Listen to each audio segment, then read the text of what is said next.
oleme me tulnud imeilusasse ja privaatsesse Jõeneeme tallu, mis asub Vaila külas Harju maakonnas ja ainult 20 kilomeetri kaugusel Tallinna linnapiirist.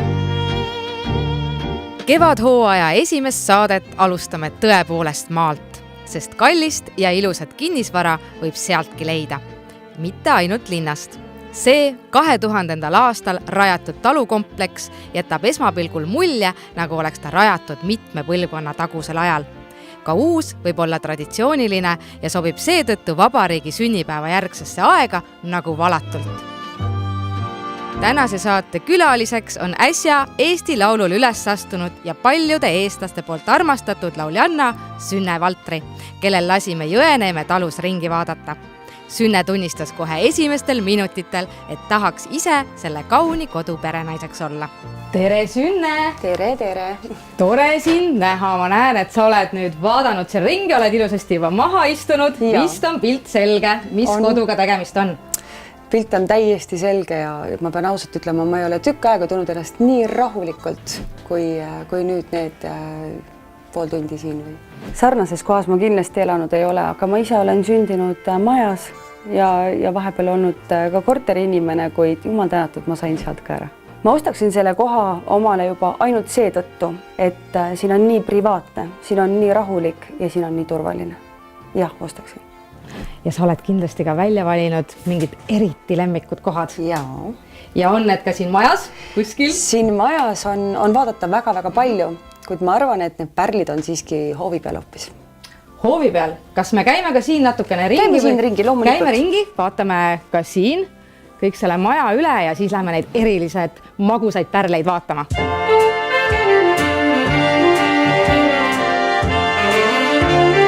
Kuigi maja on iseenesest üsna uus ehitis, kasutati selle rajamisel Esna mõisast pärit palke.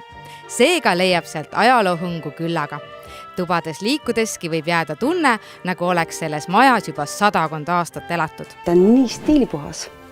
Arhitekt on enda poolt andnud kõik selleks, et ta oleks modernne, aga samas oleks kogu see ajalugu oleks säilinud siin. Ja tõesti jääb selline mulje, et oleks nagu taastatud midagi, aga tegelikult on täiesti uue talukompleksiga tegemist. Täiesti uuega, jah. Eks siin on segatud uut ja vanad stiili väga ilusti omavahel, kõik oleks tasakaalus, kuid see, et tegemist tõesti on kõigest 20 aastat tagasi ehitatud majaga, oli küll üllatus.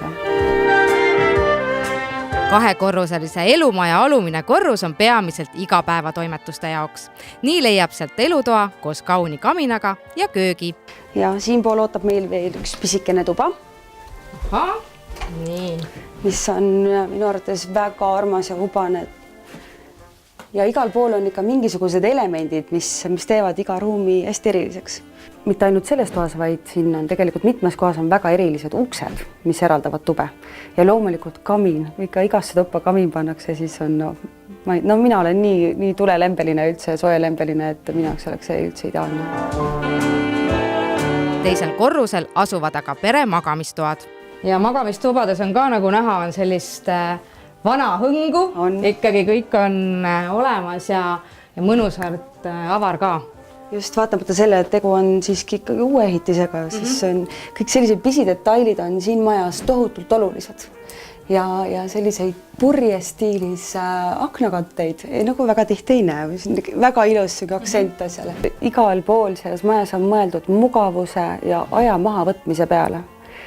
Et oleks tõeliselt väärtuslik aeg siin kohas olla nüüd ja praegu. Kuid siin majas on nii palju selliseid detaile ja sellised isegi väiksed nipsasjakesi, mis loovad tõsiselt õdusa tunde. Kogu Jõeneeme talu põnevaimad leiud ootavad meid aga alles ees. Selleks tuleb minna õue. Nii ja nüüd, Sünne, on need pärlid ja neid ma tahan väga näha. Ja kust me alustame? Need pärlid on nüüd terve territooriumi peal muidugi laiali, aga ma arvan, et liigume kõigepealt sinna poole. Seal on siis külaliste maja ja sealt veel natukene edasi on siis kabel. Kabel? Ja esiteks viib külaliste maja juurde väga ilus sild üle jõe, kus on istumiskohad ja suvel seal ripuvad ilusad lilled, mida küll kahjuks täna ei näe. Kuid külaliste majas ei ole külalised pandud ainult lihtsasse hoonesse, vaid seal on tõesti lühtriga elutuba, 2 magamistuba all ja üks üleval. ja siin on siis külaliste maja. Siin on külaliste maja. Nii. Külaliste peale on väga palju mõeldud, et mitte luua tavalist külaliste maja, võib-olla millega me oleme harjunud, vaid siin on ikka täielisti luksus suurte akendega, lühtritega ja samamoodi uus ja vana kokku pandud. Üks magamistuba on all, teine on veel üleval ja mis saab veel parem olla, kui saab oma tule teha ja siin lihtsalt olla. Enne, kui liigume koos Sünnega salapärase kabeli poole, uurime, miks üleüldse selline uhke ja kaunis talu müügis on. Siin on omanikeks Soome perekond ja nad tulid lihtsalt endale siia Eestisse nagu looma pensionipõlve ja elama seda pensionipõlve elu, ütleme. Ja nüüd eks vanus on ka oma töö teinud, on ju, ja ka meie näeme oma vanavanemate pealt, et mingil hetkel me vajame laste tuge ja siis sellepärast plaanitaksegi tagasi nagu Soome ära minna elama. Nüüd aga sellest eemal paistvast kabelist.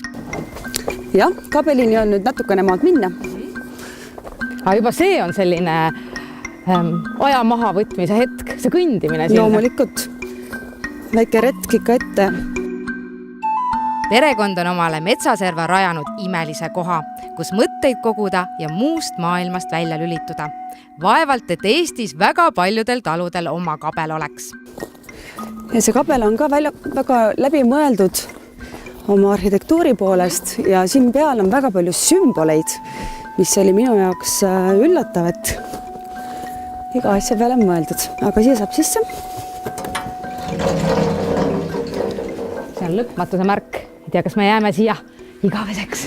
See kabel on esiteks pererahva jaoks ideaalne mediteerimise koht, kuid see on kergelt Aasia stiiliga kabel, kus on siis isegi Buda nurka pandud ja seda kabelit kaunistavad sümbolid, mis ma arvan samuti väga läbimõeldud, et niisama neid sinna pandud ei ole. Nii, aga istuks. Tule siia poole, sul on ämblik kohe muidu peas. Ai jumal. No õnna, ämblikud võid õnne tooma. Aga istume korraks, proovime. Istume korraks. Vaatame, kus me seda vaikust kuuleme siin korraks.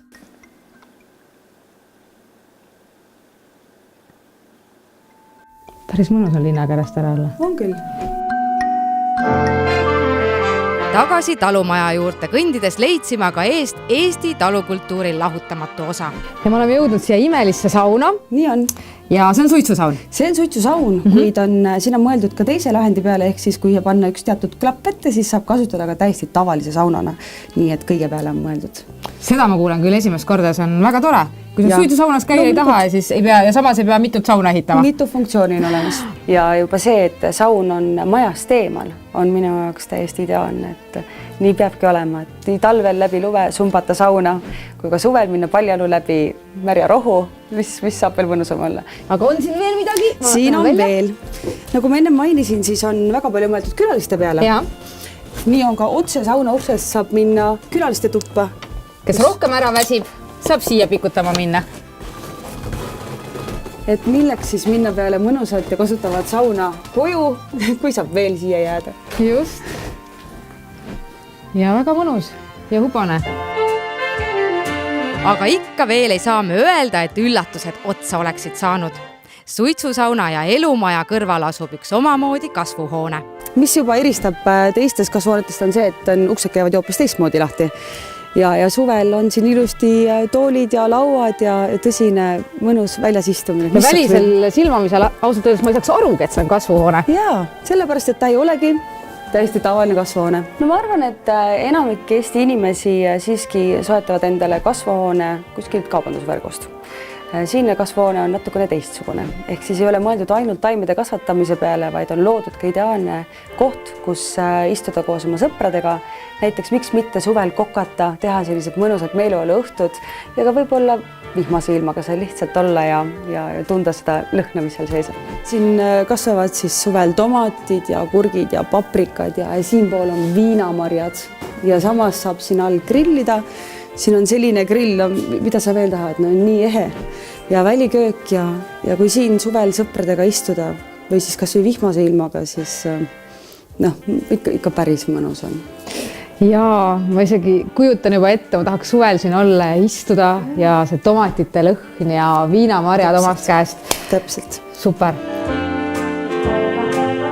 Kaunis Jõeneeme talu on müügis 980 000 euroga ehk siis gramm alla miljoni. See on väga suur raha, millele mõtleminegi paneb käed värisema. Võib-olla ongi siin nii, et sellel kodul nagu öeldakse, et nagu ei olegi sellist, no kuidas sa seda väärtust oskadki nagu siin panna, on ju, et sellel nagu ta on niivõrd unikaalne, niivõrd eriline, on ju, et seda väärtust ausalt öelda, siin võiks ka 3 miljonit panna, on ju. Metsavaheteed pidi jõuda oma koju. Arvan, et on üks ilusamaid hetki üldse, kui peale pikka ja rasket tööpäeva vaatad, et sealt minu territoorium algab. Ja kui on aiaga piiratud ja lisaks veel ka jõega piiratud, siis kus saab veel turvalisem olla? Suur tänu Sünnele unistamise eest. Aeg-ajalt on ju tore mõelda end teise maailma. Unistused viivad edasi. Milline on aga Sünne enda lähitulevik, näiteks muusikavallas? Kas saame inimesi rõõmustada? On sul midagi uut tulemas? Saab loomulikult rõõmustada, et ega ma ju lavatöölt ära ei kao, sest et ma ütlen veel kord, ma ei oska ilma muusikat olla. Aga ma arvan, et kohe-kohe on tulemas midagi väga vinget seoses minuga ja uue ansambliga.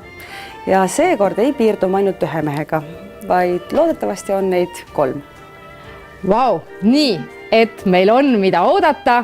Aitäh sulle, Sünne, selle suurepärase ringkäigu eest. Aitäh, et kutsusite.